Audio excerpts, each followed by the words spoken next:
Hello, ഞാൻ ഈ ഒരുങ്ങി നിൽക്കുന്നത് വേറെ ഒന്നുമല്ല കേട്ടോ, ഒരു ഫിലിം കാണാൻ പോകാൻ വേണ്ടിയിട്ടാണ് കേട്ടോ. അപ്പോൾ നമ്മൾ സെക്കൻഡ് ഷോയ്ക്കാണ് കേട്ടോ പോണത്. 9 മണിക്കാണ് കേട്ടോ ഫിലിം തുടങ്ങുക. അപ്പോൾ നമുക്ക് ഫുഡൊന്നും കഴിക്കാനുള്ള ടൈം കിട്ടിയിട്ടുണ്ടായിരുന്നില്ല. അപ്പോൾ നമ്മൾ പോകുന്ന വഴിക്ക് കഴിക്കാന്നുള്ള ഒരു ഇതിൽ 7:30 ഇറങ്ങിയിട്ടുണ്ടായിരുന്നു. എൻ്റെ മെയിൻ ഉദ്ദേശം സിനിമ കാണുന്നുള്ളതൊന്നല്ല കേട്ടോ ഗൈസ്, ഫുഡ് അടിക്കുക എന്നുള്ളതാണ്.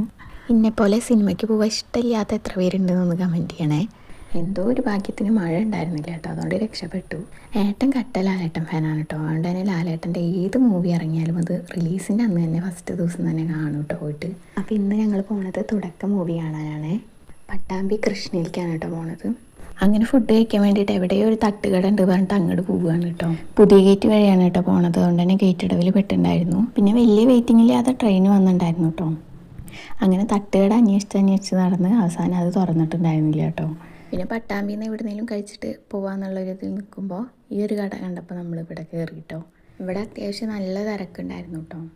എവിടെ പോയാലും ബിരിയാണി മസ്റ്റാണല്ലോ, അതുകൊണ്ട് തന്നെ ഇന്നും ബിരിയാണി തന്നെയാണ് പറഞ്ഞിട്ടുണ്ടായിരുന്നത്. അങ്ങനെ വെയിറ്റിങ്ങിനൊടുവിൽ അവസാനത്ത് നമ്മളെ ബിരിയാണി എത്തിയിട്ടുണ്ട് കേട്ടോ. ഈ ഒരു ബിരിയാണിയെ പറ്റി പറയുകയാണെങ്കിൽ ഇപ്പോൾ അടുത്ത കാലത്ത് കഴിച്ച ബിരിയാണികളിൽ ഏറ്റവും നല്ല ബിരിയാണി ആയിരുന്നു കേട്ടോ. അത് നല്ല ക്വാണ്ടിറ്റി ഉണ്ടായിരുന്നു, റൈസൊക്കെ അത്യാവശ്യം നല്ല ക്വാണ്ടിറ്റി ഉണ്ടായിരുന്നു കേട്ടോ. ഇതിൻ്റെ ഒരു ഇതിൽ പറയുകയാണെങ്കിൽ ഒരു ഫുൾ ബിരിയാണി ഒന്നും ഒരാൾ മൊത്തം കഴിക്കില്ല. അങ്ങനെ നമ്മൾ അവിടെ നിന്ന് ഇറങ്ങി. ഇപ്പോൾ ടൈം 8:30 കഴിഞ്ഞിരുന്നു കേട്ടോ. സുഭാഷ് ഏട്ടനും കൂടി ഉണ്ടായിരുന്നു കേട്ടോ. ആൾ ഞങ്ങൾ എത്തുന്നതിൻ്റെ മുന്നേ എത്തിയിരുന്നു. ഞാൻ ലാസ്റ്റ് കൃഷ്ണയിൽ വന്ന് കണ്ട സിനിമ 2018 കേട്ടോ. പിന്നെ സിനിമേനെ പറ്റി പറയാനാണെങ്കിൽ അടിപൊളി സിനിമ ആയിരുന്നു.